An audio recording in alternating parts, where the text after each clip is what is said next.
Historia de la filosofía, volumen 1, filosofía antigua, filosofía patrística, filosofía escolástica. 18, parte primera, filosofía antigua, capítulo 9, Platón. 42, la vida y el ideal político de Platón. Platón nació en Atenas el 428 antes de nuestra era, de familia de antigua nobleza que descendía de Solón por parte de madre y del rey Codro por parte de padre.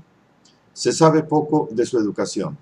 Según Aristóteles, ya desde joven se familiarizó con Cratilo, discípulo de Heráclito, y por lo tanto con la doctrina heraclitea. Según Diógenes Laercio, escribió composiciones éticas, líricas y trágicas, que después quemó. Pero esta noticia, aunque verosímil, no puede darse por segura. A los 20 años empezó su trato con Sócrates y hasta el 399, año de la muerte de éste, se contó entre sus discípulos. Este año señala también una fecha decisiva en la vida de Platón. La carta 7, que al reconocerse su autenticidad se ha convertido en el documento fundamental para la reconstrucción no sólo de la biografía, sino de la personalidad misma de Platón, nos permite echar una mirada sobre los intereses espirituales que dominaron esta primera parte de su vida. Cuando joven pensaba dedicarse a la vida política. El régimen de los 30 tiranos, entre los cuales contaba con parientes y amigos, le invitó a participar en el gobierno. Pero las esperanzas que Platón concibiera respecto a la obra de aquellos se disolvieron en la desilusión. Los tiranos hicieron echar de menos, con sus violencias, el antiguo orden de las cosas. Entre otros hechos, mandaron a Sócrates que fuera con otros a casa de un ciudadano para matarle, y ello para complicar a Sócrates, de grado o por fuerza, en su política. Después de la caída de los 30, la restauración de la democracia incitó a Platón a la vida política.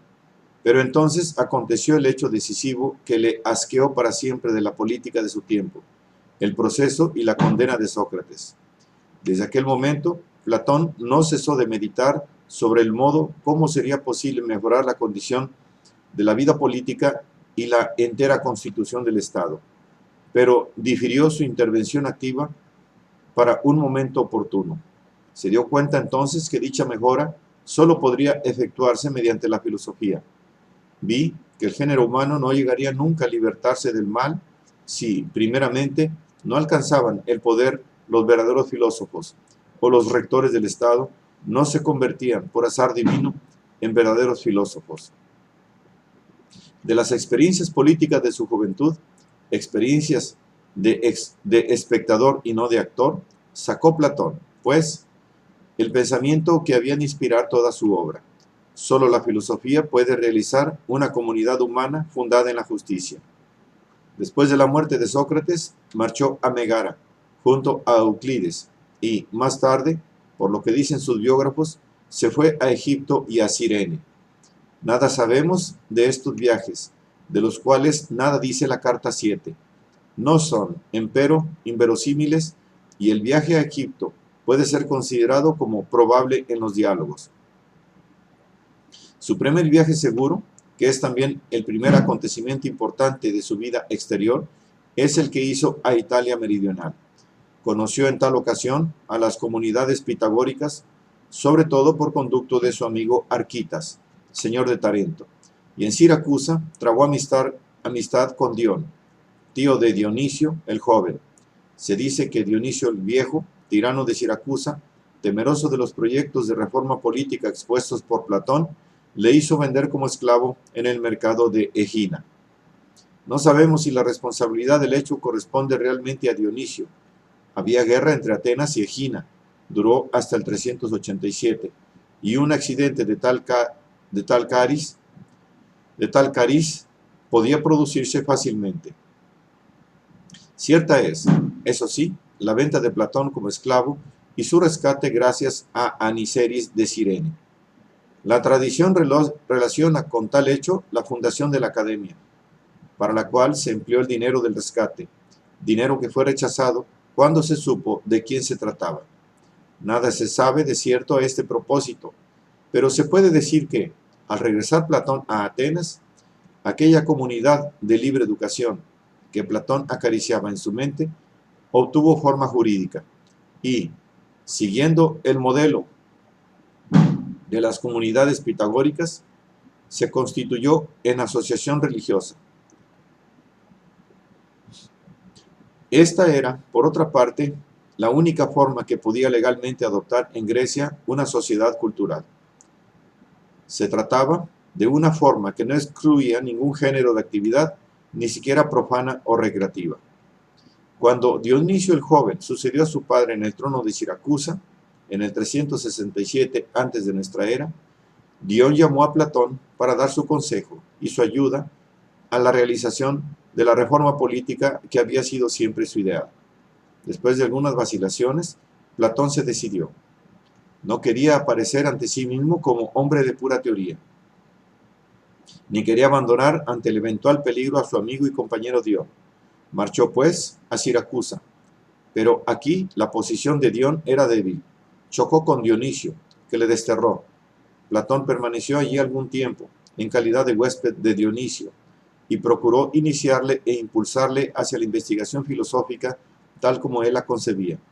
Pero Dionisio era el tipo del aficionado presuntuoso y, por otra parte, estaba distraído por las preocupaciones políticas. Platón regresó desilusionado a Atenas. Pero, después de algunos años, Dionisio le llamó insistentemente a su corte. Empujado por el mismo Dion, que se encontraba en Atenas y esperaba obtener del tirano, gracias a la intercesión de Platón, la revocación del destierro, Platón se decidió a este tercer viaje y partió en el 361. El resultado fue desastroso. No consiguió ejercer ninguna influencia sobre Dionisio, que no soportó la prueba de su enseñanza y acabó por retenerle casi como prisionero, primeramente con presiones morales, amenazando con confiscar los bienes de Dion, y después haciendo rodear su palacio por mercenarios. Quiso, sin embargo, salvar las apariencias mostrando que continuaba en relaciones con Platón, y le dejó marchar cuando Arquitas de Tarento envió una galera con una embajada. Así fue liberado Platón. Poco después, Dion consiguió expulsar a Dionisio, pero cayó en desgracia del pueblo y fue asesinado en la conjura promovida por el ateniense Calipo. Este escribió una carta oficial a Atenas y Platón contestó con la carta 7, dirigida a los amigos de Dion, en la cual expone y justifica los intereses fundamentales para los cuales había vivido. Desde entonces, Platón hubo de residir en Atenas, dedicado únicamente a la enseñanza. Por la carta 7, sabemos que sus ideas políticas consiguieron en otra ocasión éxito más feliz. Dos eminentes ciudadanos de Cepis, Erasto y Coriseo, discípulos de Platón, fueron solicitados por Hermias, tirano de Atarneo, en la Misia, para que elaborasen una constitución que diera una forma más suave a su gobierno. Esta constitución fue puesta en vigor y ganó a Hermias las simpatías de las poblaciones de la costa eólica, tanto que algunos territorios se les sometieron espontáneamente. Hermias honró a sus amigos cediéndoles la ciudad de Aso y constituyó con los dos platónicos una pequeña comunidad filosófica cuyo lejano numen tutelar era Platón. Ello explica por qué, después de la muerte de Platón, Aristóteles se trasladó enseguida a Aso. Platón murió en el 347, a los 81 años. Un papiro de Herculano recientemente descubierto nos ofrece la descripción de las últimas horas del filósofo. La última visita que recibió fue la de un caldeo. Una mujer tracia estaba tocando y se esquivó en el tiempo. Platón, que ya tenía fiebre, hizo al huésped una señal con el dedo. El caldeo observó cortésmente que solo los griegos entendían de medida y de ritmo. Durante la noche siguiente, la fiebre se agravó y tal vez aquella misma noche murió Platón. 43. El problema de la autenticidad de los escritos. La tradición nos ha conservado de Platón una apología de Sócrates. 34 diálogos y 13 cartas. El gramático Trasilo, que vivió en los tiempos del emperador Tiberio, adoptó y difundió, gracias a una alusión de Terencio Varrón, parece que ya era conocido, el orden de estas obras en 9 tetralogías, en las cuales la apología y las cartas ocupan el lugar de 2 diálogos. He aquí las tetralogías de Trasilo. 1a, Eutifrón, Apología, Critón, Fedón. 2a, Cratilo, Teetetes, Sofista, Político. 3a, Parménides, Filebo, Banquete, Fedro. 4a, Alcibíades 1, Alcibíades 2. Hiparco, Amantes. 5a, Teages, Cármides, Laques, Lisis. 6a, Eutidemo, Protágoras, Gorgias, Menón. 7a, Hipias Mayor, Hipias Menor, Io, Menexeno. 8a, Clitofón, República, Timeo, Critias. 9a, Minos, Leyes, Epinomis, Cartas. Algunos otros diálogos y una colección de definiciones quedaron fuera de las tetralogías de Trasilo, puesto que ya en la antigüedad se les consideraba espurios. Pero hay también, indudablemente, algunos apócrifos entre las obras comprendidas en las tetralogías. Precisar cuáles y demostrar que lo son es un aspecto esencial del problema platónico. Ya los escritores de la antigüedad intentaron resolver este problema. Y desde la antigüedad hasta nuestros días, poquísimos son los diálogos sobre los cuales no haya habido sospecha. La crítica alemana del siglo XIX, especialmente, ha ido muy adelante por el camino de la atétesis, como se acostumbra llamar la negación de la autenticidad de una obra, hasta reducir a 9 el número de los diálogos auténticos.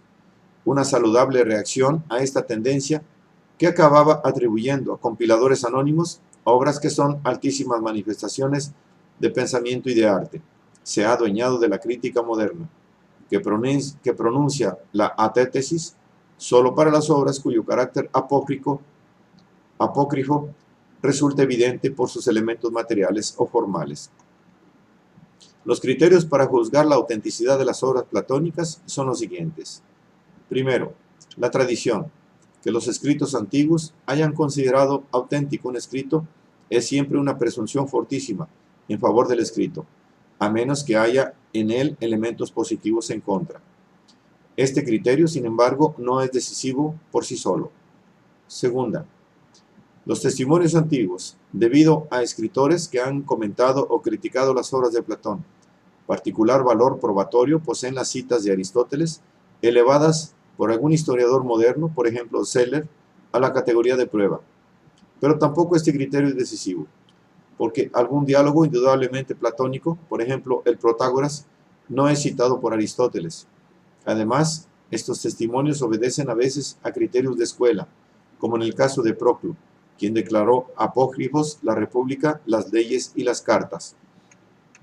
Tercero, el contenido doctrinal. Este criterio es muy dudoso. Juzgar la autenticidad de las obras a base de la doctrina, por el hecho de conocer la doctrina de Platón gracias a sus obras, es un círculo vicioso. Puede resultar, sin embargo, decisivo cuando se encuentran en escritos platónicos elementos de doctrinas que pertenecen a escuelas posteriores. Tal es el caso del Alcibíades II, 139 antes de nuestra era, donde se dice que todos aquellos que no alcanzan la sabiduría son locos, la cual es doctrinal propia de los estoicos. Prueba de inautenticidad puede ser también una contradicción burda, como en el caso de Teages, en el cual se afirma que el signo demoníaco es siempre negativo, para decir una página más allá que dicho signo empujó positivamente a algunos a tratarse con Sócrates. Cuarto, el valor artístico. Platón es un artista muy grande, y cuyo diálogo suyo es obra no solo de pensamiento, sino también de poesía. Pero, naturalmente, no se puede pretender que todos los diálogos alcancen el mismo nivel artístico. Este criterio es válido únicamente en el caso en que se encuentre una deficiencia gravísima, como en el Teages y en los Amantes. 5. La forma lingüística. El uso de expresiones peculiares, palabras, etc., puede suministrar algún indicio, por lo menos, sobre la autenticidad de los diálogos. Por ejemplo, en el Alcibíades II hay particularidades del lenguaje que parecen pertenecer a una época más tardía que aquella en la que se compusieron los diálogos platónicos. Todos estos criterios ofrecen una cierta seguridad únicamente si se conforman unos con otros y si recíprocamente se confirman. De su aplicación resulta que se pueden llamar apócrifos con seguridad los siguientes diálogos: Alcibíades II, Hiparco, Amantes, Teages, Minos.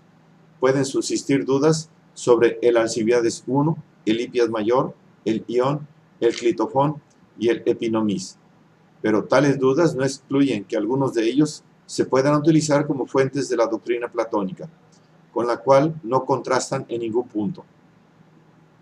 La autenticidad del Menexeno, que es un elogio fúnebre de los muertos en la guerra, epitafio, género muy en boga en la retórica de aquel tiempo, parece que no pueda excluirse, dado el testimonio explícito de Aristóteles.